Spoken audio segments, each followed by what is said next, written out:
Revenge, Book 2 in the New World series. Written by Stephen Llewelyn and performed by Chris Barrie. Chapter 8. Cops and Robbers. Baines felt faint. Less than half an hour after the New World had been hit by enemy fire, her injured head hurt like hell. The recent concussion sustained was affecting her vision too. It took little more than a minute to arrive back over the enemy camp once more.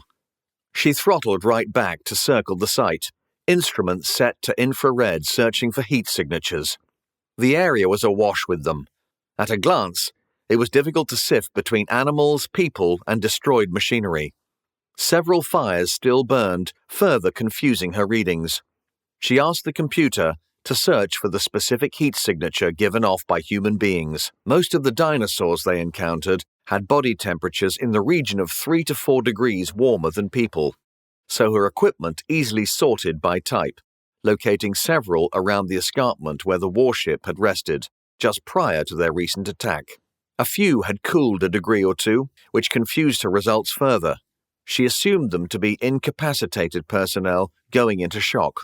It was also possible they were dead bodies, though she would have expected the cooling to have taken longer.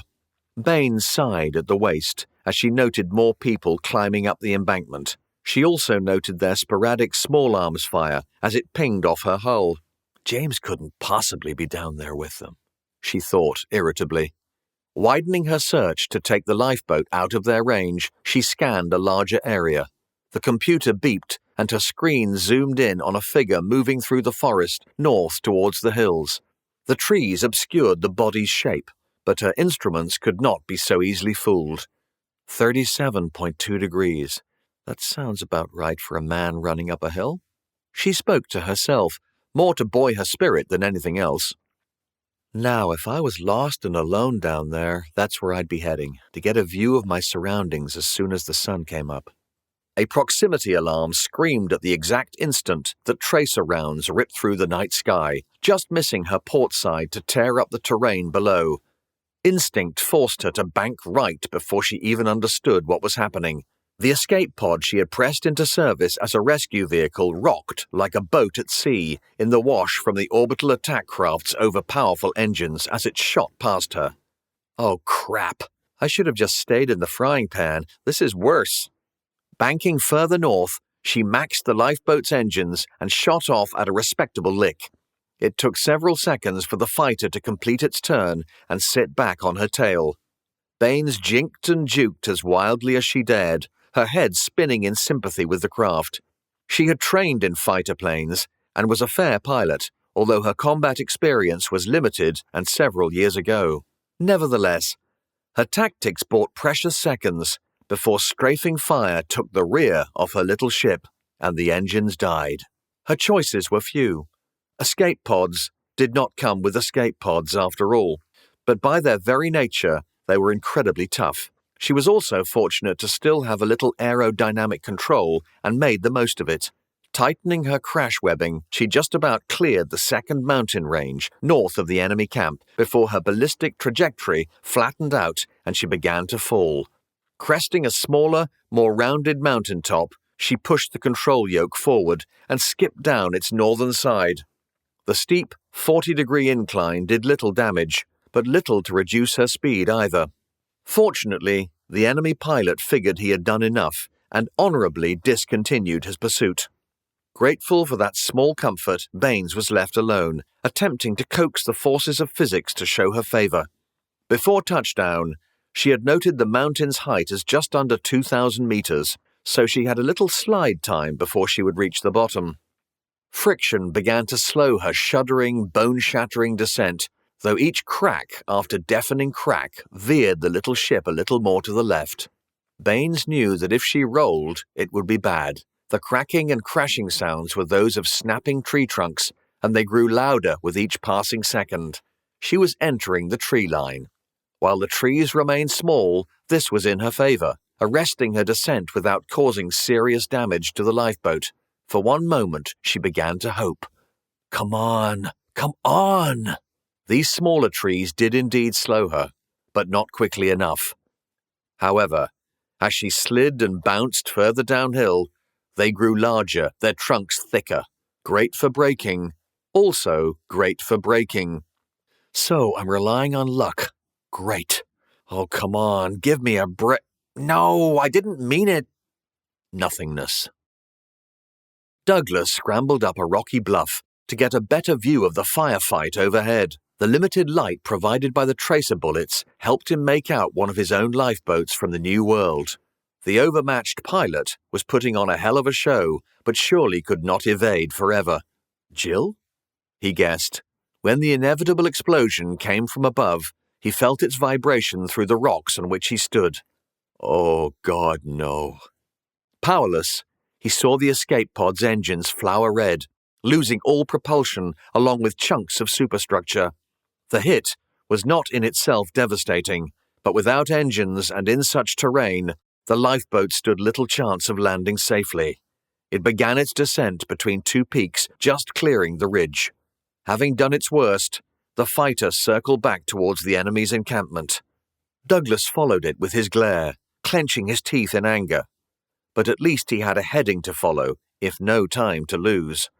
With the stars and a new moon to light his way, he climbed toward the gap in the mountains. The show in the night sky would probably cow the wildlife for a while, and he would make the most of that time. Major White was en route to a meeting with Jim Miller and his technicians in manufacturing. There would be no rest on the pod this night, but as he strode through a rabbit warren of corridors, his mind was far away, fixated on his friend's battle for survival. In this distracted state, he turned a corner and walked straight into Miss Coxedge, accidentally sending her sprawling in his haste. "Oh, wow, I'm real sorry, ma'am. My bad. I was totally in a world of my own. Please forgive me." He instinctively bent to help her up when the sounds of footsteps and voices further down the corridor caught his attention. Coxedge heard them too. Now on her knees, she gave White a smile filled with spite as she palmed herself hard in the nose. Blood spurted all over her face and blouse as she threw herself back to the deck. "What's going on here?" a booming male voice demanded.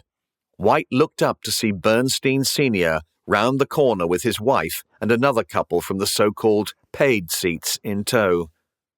"We collided," White spoke, not altogether sure what was going on. Coxedge eyed him triumphantly before bursting into tears and complaining nasally, "He punched me to the ground." Chelsea Bernstein instantly chose the wrong victim and ran to help. The other couple also gravitated towards Coxedge, helping her up to fawn over her injuries. Hank Bernstein stared at White in surprise, but without anger. Outraged, White finally found his voice. "That's a complete lie." "You're supposed to protect us," Chelsea rounded on him. "You men are all the same, always using your power to bully everyone, especially women. You should be ashamed." "What?" White, still unable to fully grasp what was happening, looked to her husband. "You can't believe this, Hank." Bernstein evaluated White a moment, before replying thoughtfully, "So what do you say happened, Major?" White sputtered. We collided. I was walking quickly. She rounded the corner from the opposite direction. We just bumped into one another. I apologized immediately, of course, and bent to help her up. Just as I reached down, she hit herself in the face and threw herself to the floor. Then you were all here and—" "Liar!" spat Coxedge. She turned to face the other women. "He punched me to the deck. Obviously he didn't like what I was saying earlier this evening about the military taking us down a road to ruin and trampling all over our rights. Looks like I must have hit pretty close to the mark, wouldn't you say?" She glared at the Major over a borrowed handkerchief held to her bloody nose. White searched his pockets and found his comm. "White to Doc Flanagan." "Flanagan here. Go ahead, Major." "Dave, can you treat Miss Coxedge for a minor injury, please? She'll be in her quarters directly. She has punched herself in the face, and I'm not entirely sure she's in her right mind." "How dare you?" Coxedge seethed. "You're not going to cover this up, Major. I'm going to make sure everybody knows what you've done here." White appraised her coldly. "I'm sure you'll tell everyone your story." Please be sure to let me know who believes it. Now, if you'll excuse me, we have lives to save." "These would be further lives you and your violent ways have put in harm's way," Mrs. Bernstein accused. "Chelsea," Bernstein warned quietly. She rounded on her husband for the first time in her life. "Oh, that's right. We'd better all do as we're told, hadn't we? Or we'll get another beating. Looks like we all must live under the threat of violence now, huh?" Nothing changes. Coxedge's eyes glistened mischievously from behind her handkerchief. This was going better than expected, although the other woman appeared less convinced. Major White had always been popular, so this was to be expected. She would invite both ladies back to her apartment and work on them, and they would in turn work on their men, and before they knew it, they would all be voting again. For her. Jim Miller checked the ship's chrono. "Okay, folks, Ford must have been held up. We'll just have to proceed, and he'll have to catch up. We've got a provisional list of equipment here that will need loading onto lorries, ready for transport to the New World's crash site." This opening statement caused a big stir. Miller blinked. "Haven't you been told?" With that realization banked, he quickly told them the little he knew before assigning work. "The most important task is getting the bulldozer's cab secured. We're going to have to shove our way through who knows what to reach them, especially after the recent hurricane. The tracks between the forests are going to be littered with debris." Miller spotted his daughter with her boyfriend, Henry. He no longer thought of him as Bernstein's lad. The two were poles apart. Rose was trying to attract his attention. He frowned. "Right, everyone. Are there any questions? Okay, we'd better crack on then. This is going to be a busy night." The group broke up to begin their assignments, and Miller beckoned Rose to him. "What is it, sweetheart? I'm a bit busy at the moment." "Dad, it's Major White." "Ford? What's happened?" "He beat on Miss Coxedge," supplied Henry. "What?" The young man nodded seriously. "That's only what that woman said," Rose objected. "She's obviously lying." Henry was not willing to be swayed, arguing, "My mother saw it happen." "Ford beat up a woman?" Miller asked, astonished. "Allegedly," Rose stated scornfully. "Rubbish," Miller replied, making up his mind. "No, sir," Henry reaffirmed. "Ma saw it happen." Miller placed a kindly hand on the young man's shoulder. "I'm sorry, Henry, but there must be a mistake.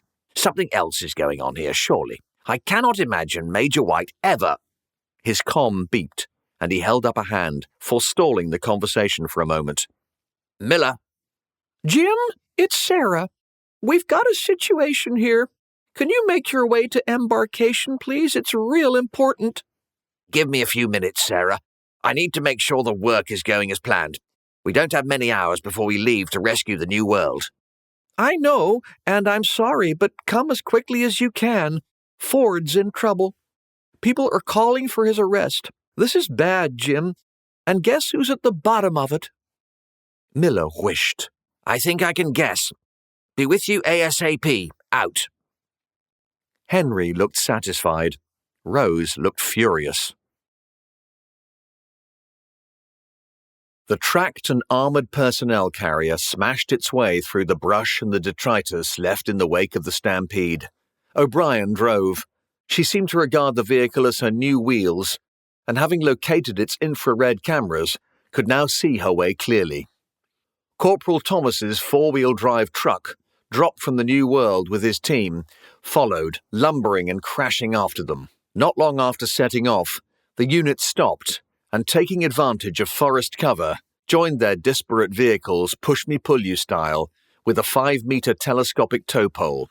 So far, they had used this technique to great effect, managing to keep momentum even through the boggiest of forest bed.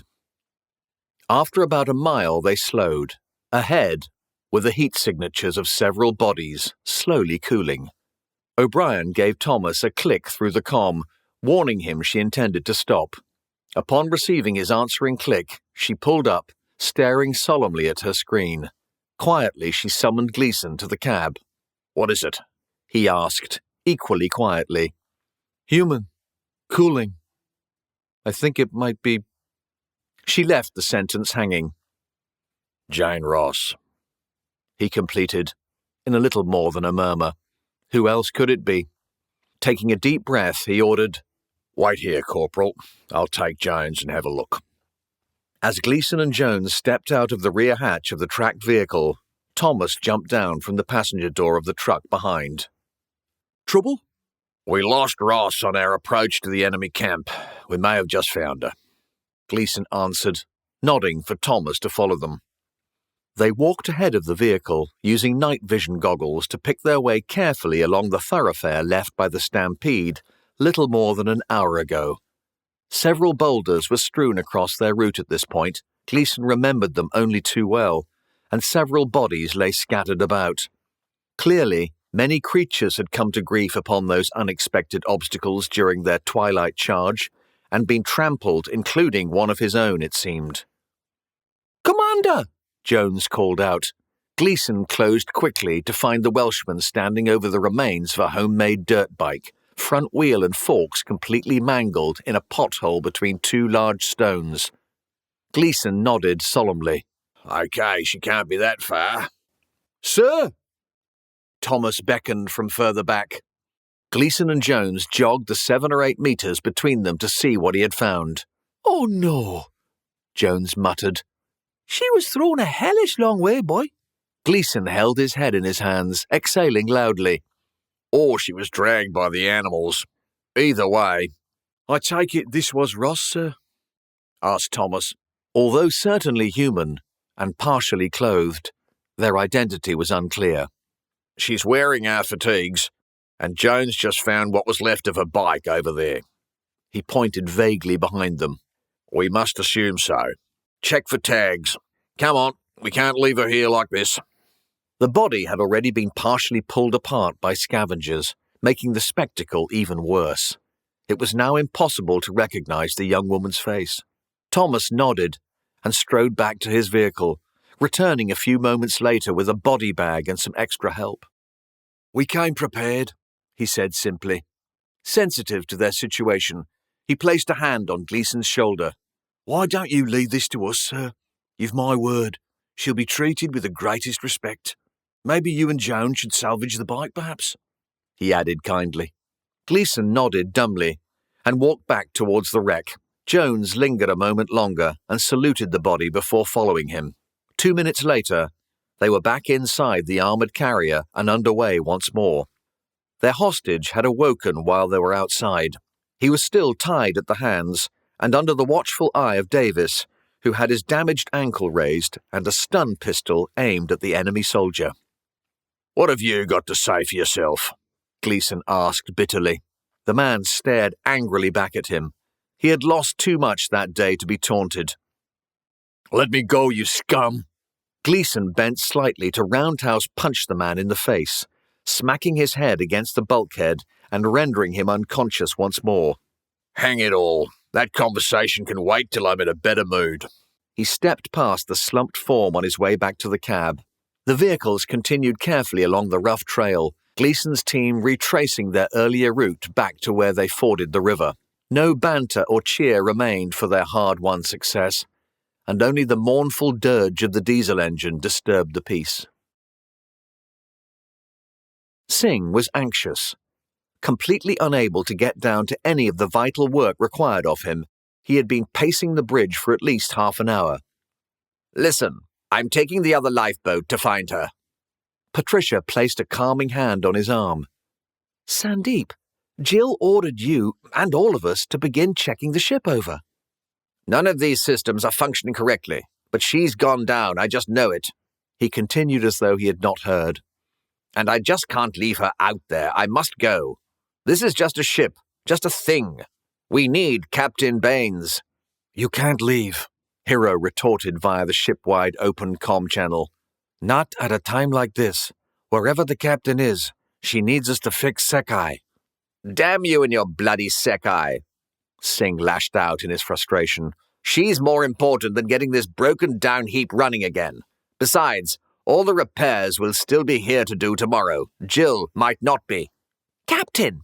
Tim shouted across the bridge. The Indian lieutenant looked at him askance. "You heard me, Captain," Tim repeated, approaching them. Patricia gave her son a look of puzzlement. "We're talking about the she began. You are the captain, Her teenage son cut across her harshly, prodding Sing in the chest. If we're to live, we all need the New World, and we need you here, now more than ever, Captain." "The boy's right, Sandy," agreed Hero. "You can't leave the ship like this, Captain Sing. Now what are your orders, sir?" Sing knew he had been trapped expertly. What made it worse was that the trap had been set by a kid barely out of school. He gave Tim an exasperated shake of the head, but nevertheless slapped his shoulder in a comradely fashion. "Okay, we continue with the full damage report. Once we're sure the hull's not breached and we're safe from the wildlife, we begin an intensive inspection of the section where the shell struck us. If we're quick, we may be able to add a few extra items to the delivery list before the pod crew set off on their first run over here at dawn. It's going to take them a long while to reach us the first time, as they're going to have to carve a new roadway through the forest. Anything we can add to this first drop will speed our progress dramatically. So let's all get to it, people." His confidence seemed to grow as he gave them direction. "I'll solicit advice from Major White about Captain Baines. Maybe he'll have the manpower to send out a search party." Revenge, Book 2 in the New World series. Written by Stephen Llewelyn and performed by Chris Barrie. New installments are uploaded weekly. Don't forget to subscribe, and if you enjoyed this episode, please leave a like or comment. Visit the link in the description for free New World companion stories, available for download as ebooks.